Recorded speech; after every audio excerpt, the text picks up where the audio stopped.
కొంతమంది తల్లిదండ్రులు కూడా, కొంతమంది పెద్దలు కూడా ఒక్కొక్కసారి కోపంలో ఏమంటారు, అసలు నీకు మా లక్షణాలే లేవు, మా పోలికలే లేవు, మా కుటుంబంలో ఉన్నవారు వ్యక్తిగానే లేవు, అసలు నువ్వు నా కడుపులో పుట్టావా, నువ్వు నా కడుపులో పుట్టిన వ్యక్తి అయితే ఇలాగా చేస్తావా అంటారు. అప్పుడు అది కేవలం మాటగా రావచ్చు, కానీ వారికి ఒక తలంపులాగా మారిపోయి అది ఒక భావోద్వేగంగా బయటికి వచ్చి వారు ఏదో ఒక దానికి బానిస అవుతారు.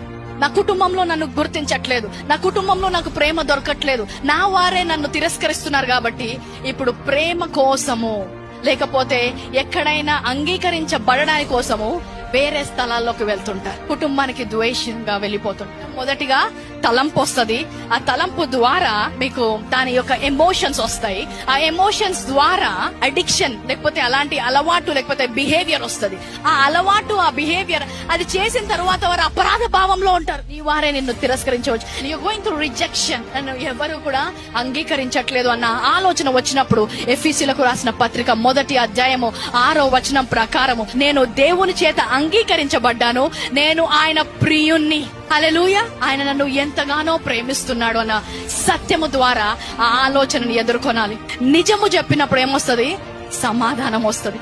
సమాధానం ఇచ్చినప్పుడు నువ్వు స్వాతంత్రంలో నడుస్తావు.